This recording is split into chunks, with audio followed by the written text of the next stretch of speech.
Welcome to Chit Chat Money. Today is our Thursday deep dive episode where we interview an analyst to discuss a single stock or industry. And today we have on the show Edward Chang. He is the founder of Pledge Capital, and we're talking about Amazon, a business that he's been invested in for a little while. And it's a business a lot of people are familiar with. We've got no advertisement for the show today. So without further ado, here's our interview. Welcome to Chit Chat Money. On this show, hosts Ryan Henderson and Brett Schafer interview industry experts and riff on the world of investing. As a quick reminder, Chit Chat Money is a CCM Media Group podcast. Ryan and Brett are also general partners at Arch Capital, and Arch Capital may have positions in the securities discussed in this podcast. Anything discussed on Chit Chat Money by Ryan or Brett or any other podcast guests is not formal advice or recommendation. Now please enjoy this episode. Welcome in. Today we are joined by Edward Chang. He is, I guess, two-time guest now and founder / lead investor at Pledge Capital. Last time you were on, I think we talked about the joint corp. Am I missing one, or it was just one time that you've been on, right? Yeah. The joint last time. Okay, perfect. And today we're talking about a little known company known as Amazon. It's kind of we were talking about this beforehand, but there's so many different directions we could go with this discussion. Full disclosure, Brett and I own shares of Amazon in Arch Capital, and Ed, I believe you're an investor as well. Yeah, so there might be some bias in this discussion. Just kind of keep that in mind that we are shareholders as we talk about it. But maybe let's start with kind of your history with Amazon. How long have you been following the business for? And maybe when did you first get interested in investing in Amazon? Yeah, for sure. And thanks for having me on again. I started following Amazon. Oh gosh, my brother got a Prime membership when we were in college in 2010. And so I've been a user since. I first read the book, The Everything Store. I'm sure a lot of investors have read that great book in, I believe, 17 or 18. And I think I really got interested last year as they were rolling out next day shipping and same day shipping. And that's when I really got interested in Amazon, when it felt like investors were getting very negative on them. I thought next day shipping was a pretty nice, improvement in the value proposition. And it made me want to dig in deeper to the overall business. Makes sense. I guess we're trying to think of where to start with this interview. And obviously this is they've got their arms into a lot of different industries. So maybe give us your broad overview. How do you look at the business? What do you think are the most important segments? Maybe what are the first things you look at when they really release earnings or something like that? Yeah, for sure. I liked the setup in Amazon because I thought that, the management team was doing a lot of what they've always said they would do, which is to, focus on the customer. And, like I said, with e-commerce, they had, same day, next day, with the ad business. I really liked what they were doing with the clean rooms. And so in terms of like what I like to follow, it's really just how the business is strengthening and increasing their competitive advantages, right? Like widening that moat. So that's like what I try to track. And I thought there was a lot of signs that they were indeed doing that at the end of last year when I took a position in the stock. And that's primarily what attracted me. I kind of saw across the board AWS and even stuff like Kuiper or, their own proprietary AI chips. It seemed like they were working and pushing the company in the right direction on multiple fronts. So that's like what I tend to track, is how those things are helping increase the value proposition for their customer on a quarterly or regular basis. Right. And we'll get to some of the details of the individual segments. We're going to hit AWS specifically later. We're going to hit kind of the retail, or how I like to describe it as ex AWS, but you can there's a couple different ways to slice that piece. But first, this was in your write-up, and there's also a presentation to go along with it at MOI Global. We can maybe link that in the show notes, or if anyone's interested, contact us and we can share that with anyone. But you say at Pledge Capital, you quote, look for companies that are investing to strengthen their position through some sort of fundamental inflection point. You just mentioned about strengthening the moat. But at the end of last year, if you just looked at Amazon's trailing numbers, you would think, hey, look, this company is doing $600 billion in revenue, or give or take, and it's still burning cash. So I guess there was the potential for the fundamental inflection point, but why do you think that is going to occur over the next couple of years? Yeah, for sure. So, at the end of last year, I really felt that sentiment was really beaten up, and, it's not a fast investment to roll out some of these things that they've been working on, right? Like rolling out same day, next day requires a significant investment in logistics infrastructure. You're raising your fixed costs. You're hiring. You're working with all these delivery service providers, and so you basically have to build it before they come to some extent, to a large extent, right? And I think it goes along with a lot of inflection points that you see in other industries where, and I saw this when I was at UBS covering restaurants, is that sometimes these business investments take time and they end up disappointing investors, right? People start thinking it takes too long, and so there might be an initial hype followed by a valley of just despair, and it felt like that was the setup with Amazon. I personally think that next day and same day, it really transforms the value prop, right? I think if you go back 10 years, Amazon was more about saving money, and now it's turned into, well, it's kind of like a personal shopper, right? The other day, my wife was bugging me to go buy these, clear tape strips that kind of protect sharp edges, and I didn't want to run over to Home Depot, so I just ended up ordering it, and it showed up the next day, and I was able to go to the gym instead and do other things in my life instead of running all the way to the store to get it. And it's just a gigantic time savings. It's so convenient, and you get in general a pretty good price.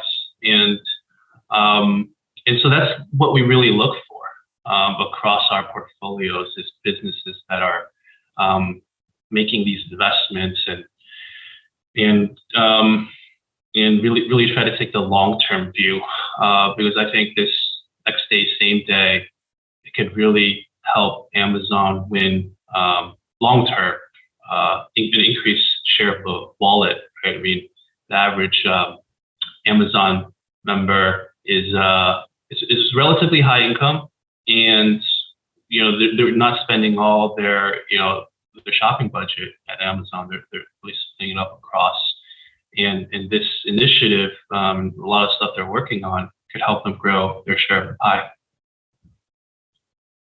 Now, go ahead, right? I was going to have one follow up with expanding the value proposition. I think buy with Prime might relate to that. Is that part of the thesis as well? I know that's a tiny part of the business. It's not going to be meaningful financially for a long time, but do you think that kind of shows how they're trying to expand the moat and counter position versus Shopify's of the world that have been eating a little bit of the market share, especially in the United States? Yeah, for sure. I mean, it's expanding that Prime benefit, not just the $2,000 you spend on Amazon or whatever it is range, to everything you potentially buy, right? And I think it actually might be incredible timing to step into this business, right? Try to compete more with other logistics providers. I mean, you have UPS, FedEx, but you have this entire third-party industry that runs all these warehouses and works with these delivery providers. And right now you have a lot of talk of the Teamsters going on strike, and that actually might create an opening for Amazon. Because there's a bunch of parties involved. It's great for all of us Amazon members, but you have to have merchants, shops, different e-commerce sites who want to work with Amazon, and this might actually help Amazon build out this business and fill that spare capacity. So it's definitely great for the customers. I think it's a win-win-win for essentially everyone involved. And I think there's some near-term catalyst to help them expand this buy with Prime model. I guess one question I have, I agree with everything you said, and I kind of want to make sure that we're not just like patting each other's backs on our investments. But when I think about the last 3 years, they clearly invested a lot at the onset of COVID and kind of throughout COVID, 2021, 2022, in expanding capacity. And they kind of got to the point where I believe they had double hired a number of times because people were taking time off, and there was maybe too much fulfillment capacity that there was a lot of excess. Do you think it's just a matter of time until they kind of are able to grow into that? Or is there something here that, like, do you think they control their path to profitability on the retail side? Or is there maybe elements that are kind of out of their control? And here, that question makes sense. I would add on to it. Does that, in your mind, mean steady margin expansion, say on the retail side of things? Yeah. So I mean, their margin got crushed so badly with all these heavy investments. I do think at this point in time, there's a lot more upside than downside, and a lot of it does, of course, depend on just growth in sales and how fast they can fill that capacity. Of course, I think there's an opportunity to rationalize that. I mean, but you also don't want to cut too much, right? That's not the right long-term strategy. I think it is there is a path for them to grow sales maybe at a close to double-digit, 10%, just GMV and packages and parcels to grow that volume and fill that capacity. I do think they are well positioned, and I mean that's a longer conversation, right? I think there's a bunch of different factors like buy with Prime, how they're growing, their own volume. There's the competitive dynamic, but I think their biggest competitors today are most likely Target and Costco to a large extent. So how much share they can take in from physical retail. Walmart, while it's a very big e-commerce player, kind of competes more on the low end, but of course they're a competitor as well. So I also have to talk about Temu at some point. So there's a lot of moving pieces, but in general, with e-commerce being 20% of retail sales and Amazon controlling around half of that, I do believe there's still a lot of secular growth left. Like, we're not in the later innings. I think we're at most halfway. This is still e-commerce is still an industry that can compound at a secular rate for 5 to 10 years or more to come. Okay, and I want to hit Temu. Let's not forget to hit that, because we did forget to put that in our notes. But to close out this segment, because we seem to have been hitting on retail a lot at the start, from your guys' analysis, and obviously these are just estimates, but what are your estimate for what AWS margins can hit? This would include advertising, Prime Video, Prime, and what is your big reasoning for what maybe your base case? Are we thinking 5% margins, 10% margins, 15%? What are you guys' analysis there? So of course you have to cut it up, like you said, into different pieces. But for the really large chunk, like 1/3 of the business is like the 1PL business, right? And setting the Prime membership aside, when I was doing my analysis, I kind of looked at it as Prime. The Prime membership revenue is a 50% gross margin business. I think one PL can actually stand on its own and generate a long-term, a modest profit, like low single-digit EBIT margin. You're talking about the scale player, the way I think about unit economics, if they're making 20% gross margins, say the average, order is $40 or $50. And so they're pulling in $8 to $10 in gross profit. And looking at the logistics costs, I think that, from everything from coming into the DC to going to the sortation center, going to the delivery station, putting it onto the van and delivering to the customer's home, I think that costs about $6. So you're making a low single digit contribution margin on that. And so, as they scale, I think, that should lead to, 1 or 2 or 3% potentially EBIT margins for that segment. And then on top of that, you have Prime generating a ton of contribution margin. You have advertising that, could be a 20 to 30% plus EBIT margin business. You mentioned AWS, that feels like somewhere in that neighborhood as well. So as a whole, normalized margins for Amazon does feel like it's somewhere between 15 to 20% and potentially heading higher, right? Depending on, we also forgot to mention the marketplace, the 3PL business, right? So if the average order is $50 or $45, something like Mercado Libre and LATAM is like 30 something. And so if you're taking a third of that as commission and your take rate for, fulfillment and logistics, you're talking, $10+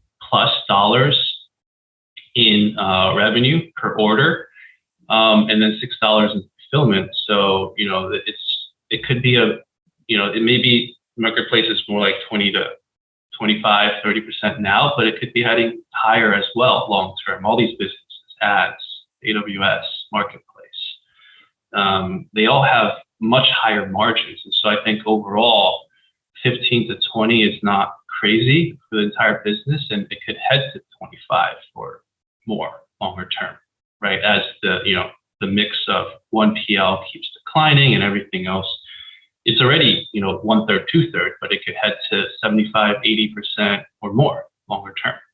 So that's kind of how I think about the margins long term. Okay, let's talk AWS.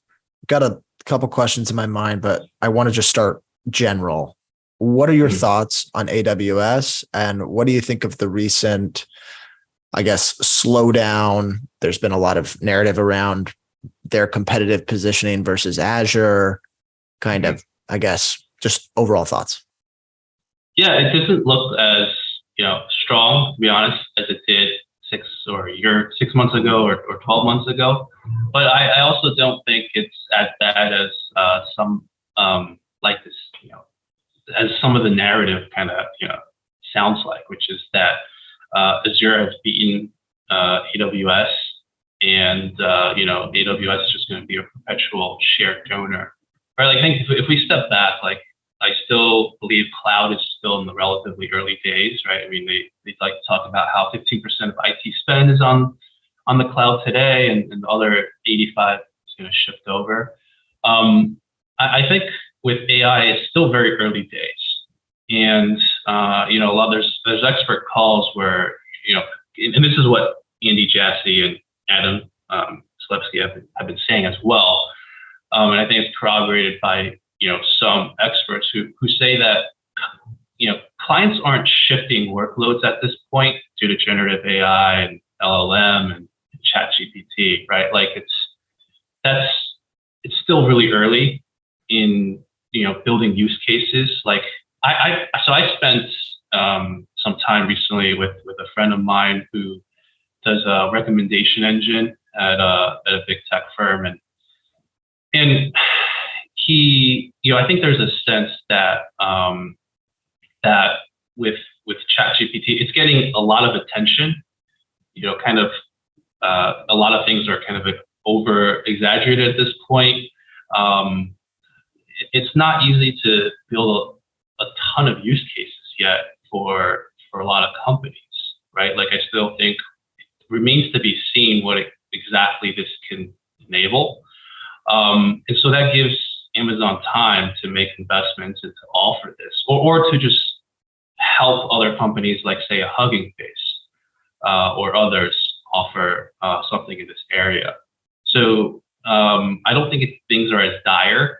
There certainly has been deceleration, but I think I would point out that their backlog has been growing a lot faster, and it hasn't decelerated to the same extent. It's still growing something like 37% in the latest quarter, and that was flat versus the prior quarter. And so there's a very big gap between that and what they're the 16%, and I think the expectation is like low teens or 10% in this next quarter.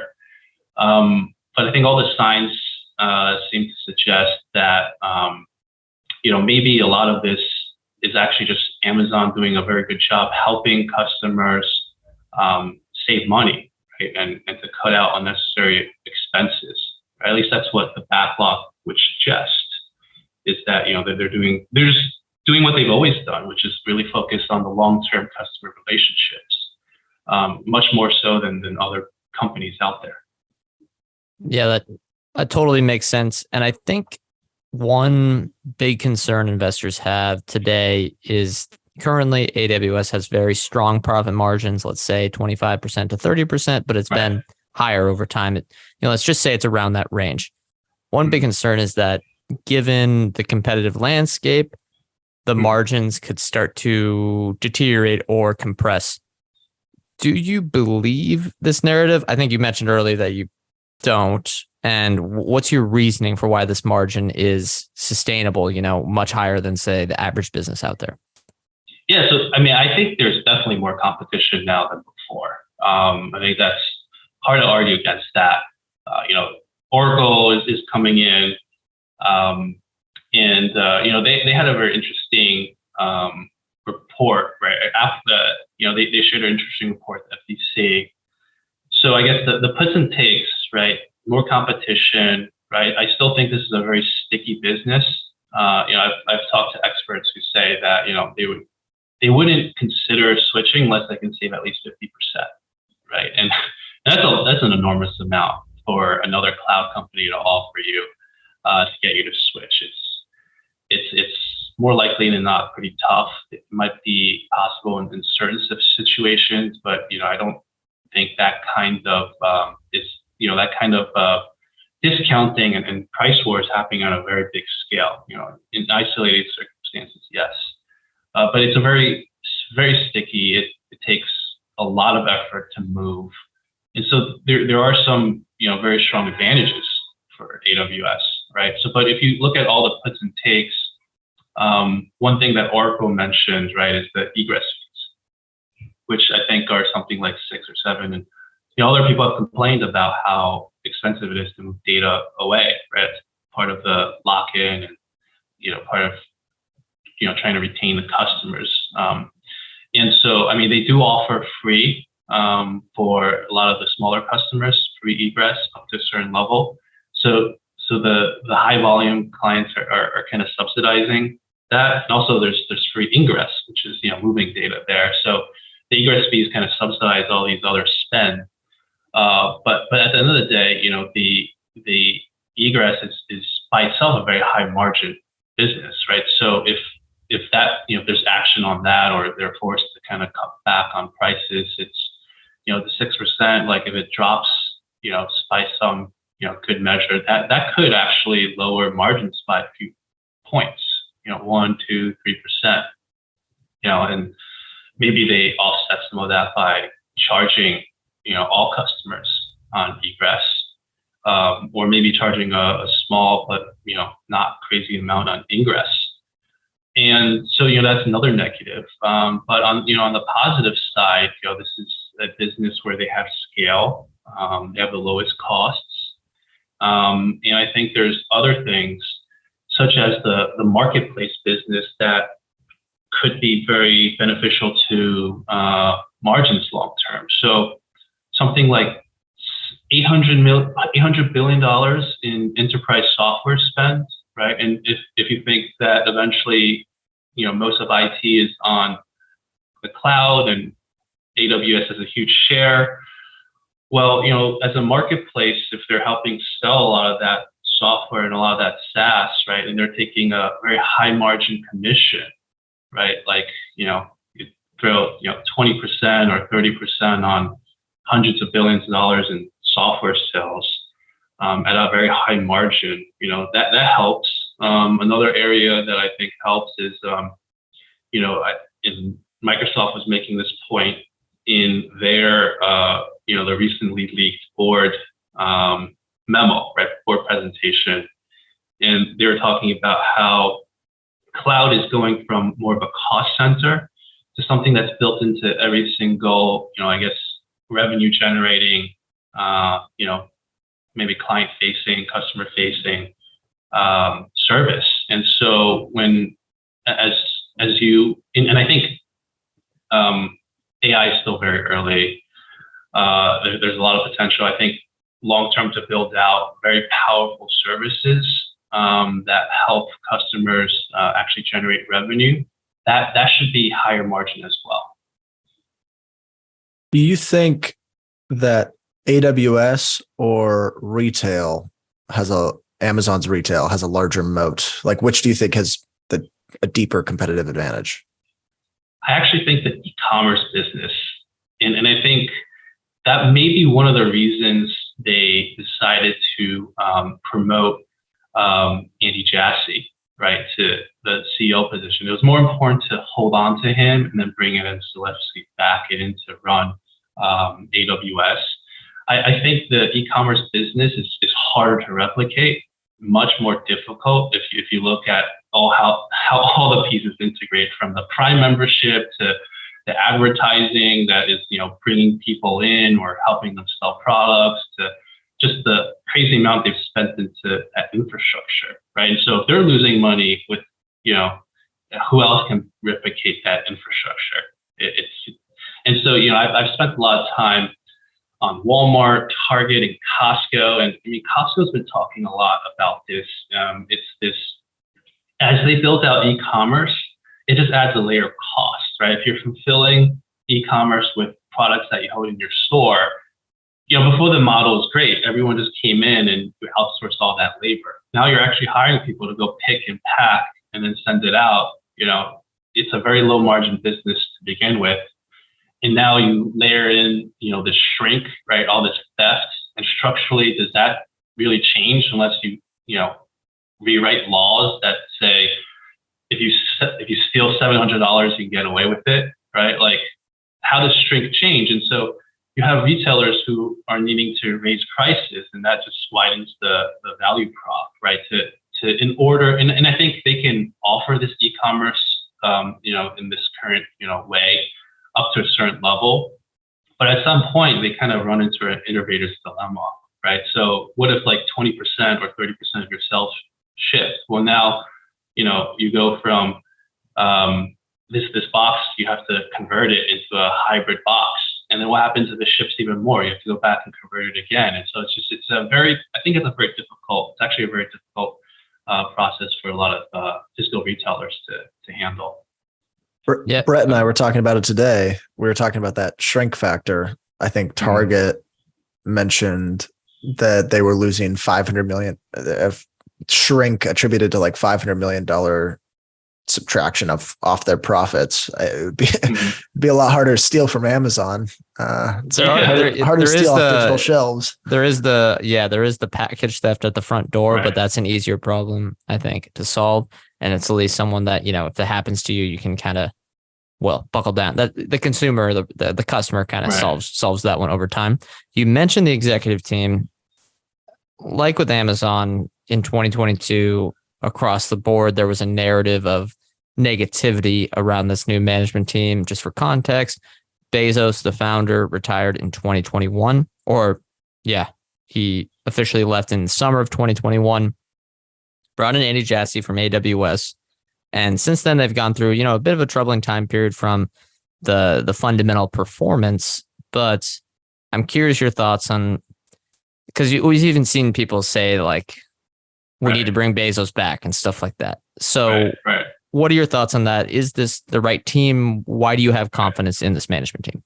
Or even stuff like Andy Jassy needs to stop talking on conference calls. It's all over the place, right? I think just in general, anytime the stock performs like it did for 5 years, right? It was flat, went nowhere. It was very down a lot from all-time high.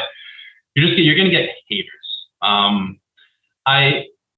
Again, part of it was I didn't think it was as bad as what a lot of the haters and critics were saying.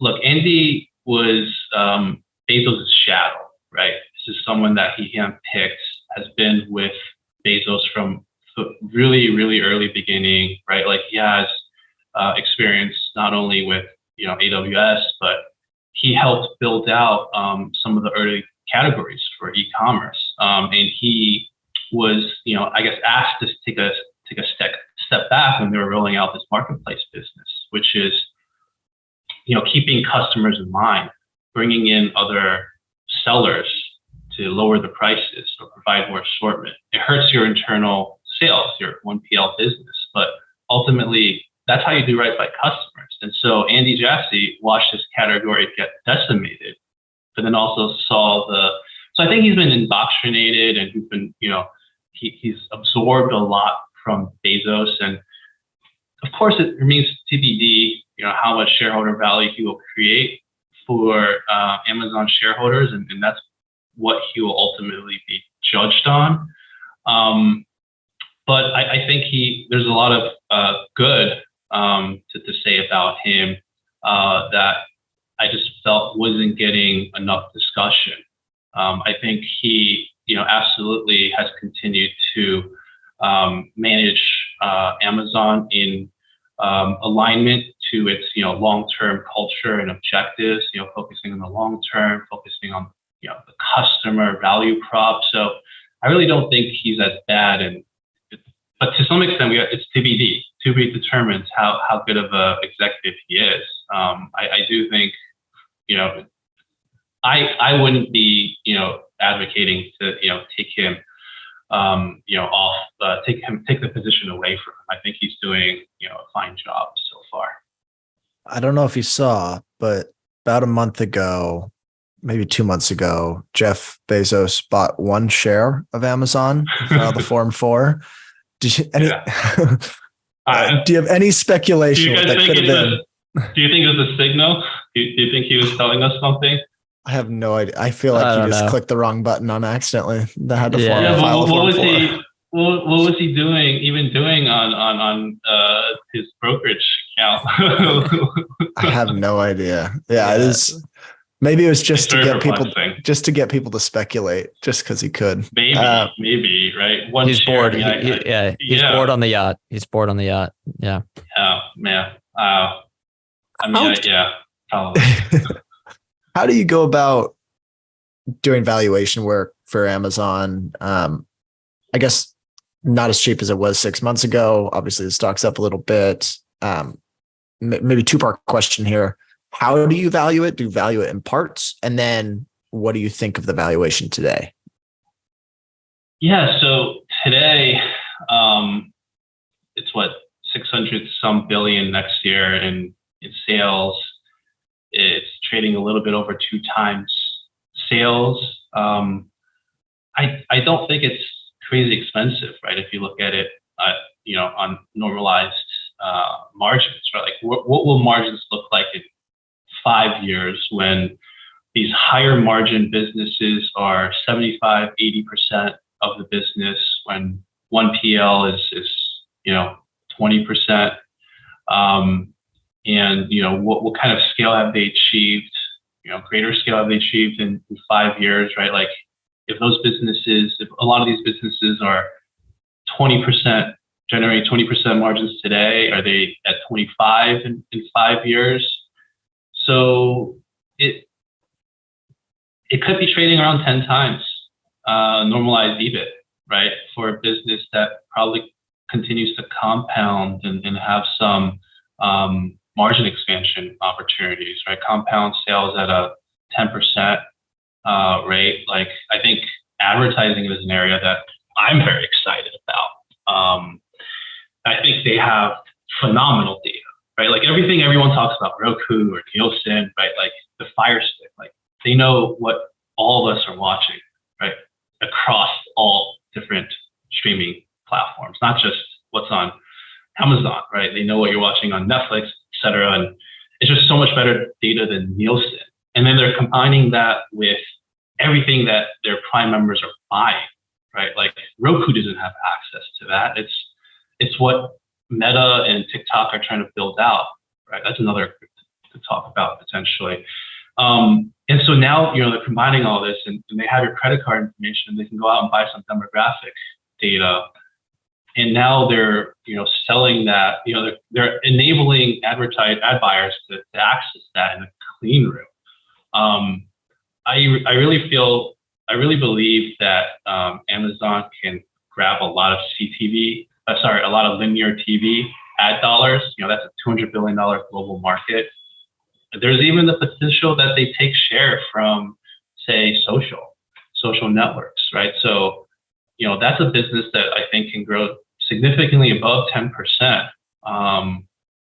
for a very long time, right? Maybe even 15, 20%. And so, there's a lot of things to be optimistic about. I think there's a lot of long tail, upside. Hard to pinpoint exactly what all these things will grow, but it doesn't seem expensive at a little bit over 2 times sales.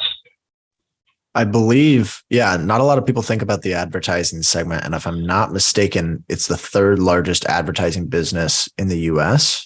I've heard those estimates before. I guess one question here, how do you think about some of the potentially wasteful spend? Amazon certainly has lots of different initiatives.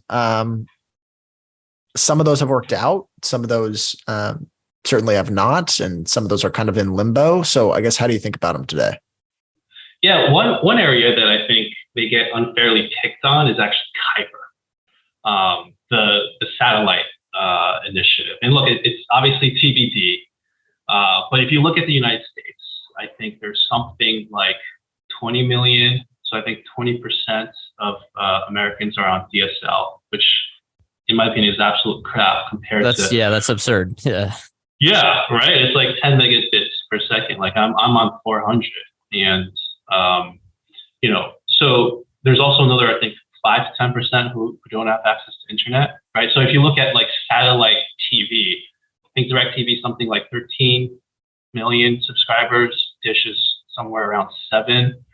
So like you're talking about North America, right? I've talked to satellite folks who say London is not so dissimilar, right? Like you go an hour outside London and there's a lot of people who don't have good access to the internet, right? I think that is the case in many European countries as well. So, even, going, just putting the huge African or LATAM opportunity aside, right? Like in developed markets, there's a lot of people who don't have access to great internet. And, Amazon with, the Fire Stick and, all the devices they make, right? Also the chips, right? They've been making Graviton since like 18, multiple generations of that. And there's also the Trinium and Inferentia chips. Like they have a lot of silicon experience, which I think helps them with the satellite business. I think there's an inflection point in the satellite business. We've had the physical mechanical satellites, right? The dish that you actually have to point, and we're going toward a more silicon. We're going towards a silicon antenna, like ESA, right? That is more like a chip than a traditional satellite. And that will benefit from economies of scale, right? And from continued iteration, just like a chip improves, an ESA could directly improve over time, especially as they gain scale. And so if you can offer a ESA antenna for $100 or 150, and also provide, 50, 100 megabit per second downloads, and their Starlink is selling their service for 75. It's discounted in some areas, some places 100. If you can come to market and get to scale, and you can offer that for 50, 60, 70 bucks, I think that could take a lot of market share from DSL users. And so imagine Amazon is your internet provider, right? And they package that with Prime Video, right? All those TV shows that they have. It's one of the largest libraries, right? And then you package it with the Prime membership, right? That's a way for them to incrementally grow share in a lot of these rural or outer, kind of far away, maybe an hour away from big urban areas, that I think is largely dominated by people driving 30, 40 minutes to go to Walmart, and the only store you really have is a Dollar General or maybe a CVS. There's not much retail, so it's an opportunity for them to greater penetrate in those areas of the developed world, but also to break into do a better job in Latin America or other emerging markets. I think it could be, it feels a lot like what they're doing with Prime Video right now, which is to just go to market first with Prime Video and offer their content, and then try to deepen those customer relationships longer term. So I think that there is a business case for Kuiper as an internet, right? There's something like 2-3 billion people around the world who don't have access to the internet, right? Like, in Africa or LATAM, you probably need to sell internet for $20, $30 a month in order to get, to get that penetration up. But there's a massive opportunity, right, in those markets. And even just look at the 20 or so million people in the United States who are probably able to pay 60, 70, 80. You add that all up together, it's a massive, I think it's a very large opportunity that people are overly negative on. And I think they do have expertise in this area with semiconductors, and Bezos just making this like his passion project. It's just all about those rockets and space travel. And they also have a huge benefit relative to Starlink with Prime Video and that whole ecosystem that they're building. Yeah, and if they give a nice little discount for Prime members, I mean, that's a pretty darn good value proposition. I don't think we'll have time to cover it on this episode, but there is talk about them being one of the, I forget the exact term for it, but basically like a virtual provider of wireless MDN, services. Yeah, like hopping on either network. T-Mobile or whoever. Right. That could be interesting as well. We saw that there was like they were debating on whether to offer it for free for Prime members, which that would be quite aggressive, but we'll see exactly what they end up doing here. Yeah. Yeah, exactly. They subsidize so many things, right? So there is actual valid criticism, in one area like Alexa. I don't know what you guys think, but it's more of a head scratcher how much they two thumbs down. Two thumbs down. It's harder for me to argue against that one. I think they've lost a lot of money on that, and I don't know what they're building towards. It's a little harder for me to see. Yeah, the biggest risk to Amazon might be that this new AI quote unquote revolution inspires them to spend $50 billion more on Alexa because it's just around the corner. But I want to talk about maybe some competitive risks, and then we'll talk about maybe go through a pre-mortem. But I want to hit, this could be part of your pre-mortem, but you mentioned Temu earlier. It's a very unique situation. It's coming out of China from Pinduoduo, or I guess they call themselves PDD Holdings now. But I mean, they've been super aggressive on marketing. It's number one in the App Store across all their core markets. Thoughts, I guess, in general on Temu? Well, Wish was number one at 1.2, right? So I think look, Temu, you can't count them out. Pinduoduo, what I've seen in China, they've done amazingly. But there's also, I think, a lot of valid criticism. You kind of get what you pay for. And that's, I think, a sense that I get talking to folks who in China buy from Pinduoduo versus JD or Alibaba. It's a lot of lower quality items. If you go onto Temu's app, right, and you search, condoms, you'll see like, just you scroll down, it's all like dildos. It doesn't feel like it feels like they have work to do on that platform. I don't think the search is on Temu is that great. Even little things like you're trying to search a new item, instead of highlighting and delete, it just that doesn't work. So yes, like I think they're doing a very good job attacking the low end right now, but there's a kind of like a bifurcated market, right? Like with consumers, if you shop at Walmart, you may not shop at Target necessarily, right? It's kind of like you're either the Target or the Walmart crowd, right? Like Costco members might shop at Costco and Target and Whole Foods, but they might not ever go to a dollar store. And of course, there's some overlap, but I think that right now, at least in the U.S. e-commerce market, with the average income of the average Amazon shopper, it's a lot more Target and Costco versus Walmart, right? And so Temu right now feels like more of a threat to Walmart, and of course that can change, right? In China, like that's kind of the position they have, right? And JD is on the high end with really great service. That's kind of like where Amazon looks like today. Can they really cross over? Right now, I'm not so worried, but of course things can change. It's something to keep your eye on. A lot of the stuff that I find on Temu, it's if you want the branded version, right, on Amazon, you're not going to necessarily find that on Temu. Like I'm not going to find Bounty or Mrs. Myers.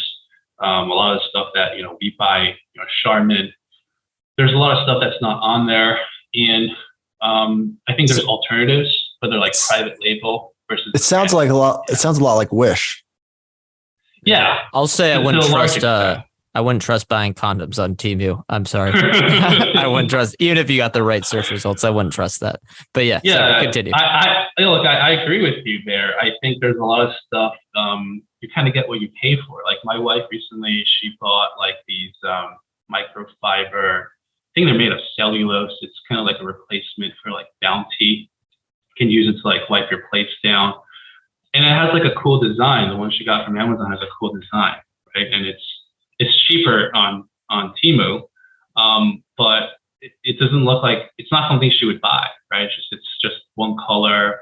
The other one she bought, has different patterns or some sort of print. So I think they're targeting different, demographics right now, and that's it. It's to some extent that's kind of true in China as well, right? Like if I talk to my in-laws, they won't want to buy off of Pinduoduo, right? For example, my mother-in-law was telling me the apples that you get off of Jingdong are just way better, right? And if you buy from Temu, Pinduoduo, it's like the smaller apples that they're not as good. So I think that's a perception that Temu is going to develop for itself in the United States. And just going back to my earlier point, right? Like Amazon has 10% of the retail market in the US, right? So there's room for more than one player. Like Walmart is doing a phenomenal job on the low end with their customer base rolling out e-commerce. And I think Temu is more of a threat for Walmart than it is for Amazon, right? Like we just naturally think of Amazon. I think Amazon customers just automatically go. A lot of customers just automatically go and they won't even check Temu. But if you do, I think only a minority things you will actually buy. And, for both companies, I think they're taking share from the physical retailers who I think have an innovator's dilemma to a large extent. So, it's, but Temu could take away some of the upside for Amazon, right? Like the whole, thesis I had with Kuiper, right? Might not play out exactly that way if Temu becomes a huge force, and they could. Right. As we wrap things up, let's talk a little pre-mortem. What, in your mind, are you looking for that would cause Amazon to be an underperforming investment going forward? Yeah, I think it's all about growth, right? Ryan had that. I think you guys both had that point earlier, right?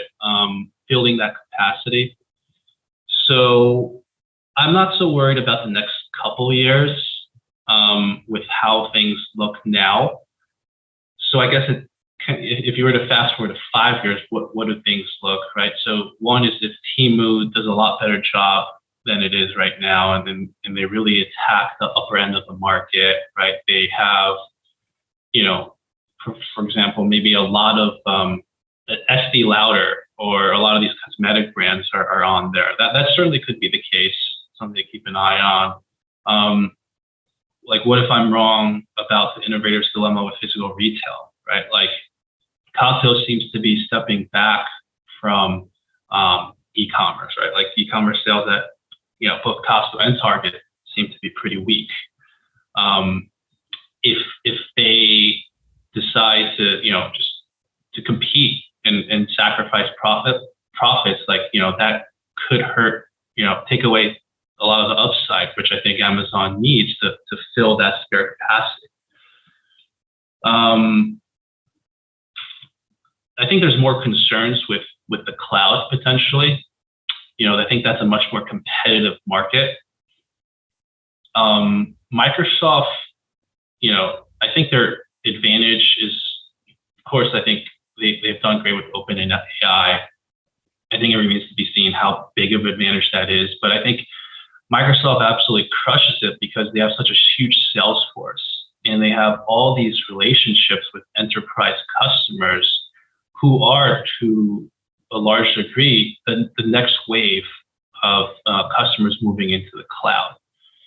So, Amazon's been trying to compete more effectively by working with, channel partners, by working with SaaS companies to sell into that, right, into that enterprise segment. They've been working on, improving their relationships or incentivizing system integrators to help them go after.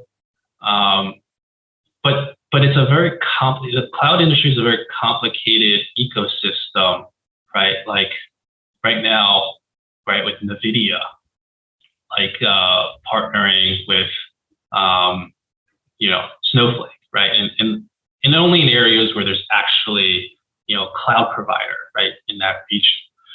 But I think there's a lot more people competing in the cloud market than in e-commerce. I think that's a much more complicated ecosystem to monitor. And while they have a lot of advantages, that's perhaps an area where growth could slow down, right? Like maybe growth is not going to return to 20-25%, right? CAGR long term. Maybe growth is more like 10-15%, right? And so that's something that we might have to account for, and that could hurt the IRR here. But I also don't think that there's so much downside, right? Like this is still the market leader. I think they're making all the right moves. They're investing in custom silicon, which is, I think, something that's is strategic. There's a strategic reason to do that. But like, NVIDIA is also starting to compete with all the cloud providers, right? Like they are offering their own models. They're starting to build, server-like, servers, and it's like they're trying to compete with their biggest customers. Their biggest customers are all moving towards custom silicon. And so I think that's a dynamic that we have to watch, and remains to be seen how it all plays out, right? Like, I think from the cloud provider perspective, they would love to cut out, NVIDIA, who, is trying to make all these ML AI models that they've been working on for decades. They're trying to essentially like arm the rebels or arm startups, right? Like, it just doesn't make strategic sense to, help NVIDIA, who is trying to help all your, small startup competitors. So there are a lot of things I think to monitor in the cloud industry. I think e-commerce, I'm less worried about. Ads, I think they have a very strong hand, but I think cloud is absolutely an area to keep our collective eye on, because that could be one area. And that's why I think it's so important for them to retain the leaders who brought them so far, right? With the talent they have. And that's why I think they did go with Andy Jassy as the CEO, and to bring talent back with Adam Slepsky. Yeah, I think that's all the questions we have. I know Cool. Amazon's huge and it's hard to get to everything, Yeah. but I think we touched all the bases or all the important ones. I guess for listeners that want to read more of your work, what are the best resources, best places to follow you? Yeah, I don't put too much out there. It tends to be, my Twitter, which I don't post enough on. I think that's something I want to work on. Considering putting out like a longer thought paper this year. So I guess I'll post it on Twitter if that's the case. But most of the time that I'm kind of more in the public I guess scene is in talks like this. So you guys can check out my prior interview with you guys on the Joint, or I've shared a lot of the MOI interviews that I've done on my website. So Pledge Capital, our Pledge Capital website. So you can check that out there too. But you're always free. Everyone's free to just drop me a message in Twitter or LinkedIn. Perfect. Well, we should throw a disclosure on this before we go. Brett and I are not financial advisors. Anything we say or discuss here on Chit Chat Money is not formal advice or recommendation. We are, however, general partners at Arch Capital, so clients may, and in this case do, have a position in the securities discussed in this podcast. So keep that in mind. Thank you all for listening, and we will see you all next time.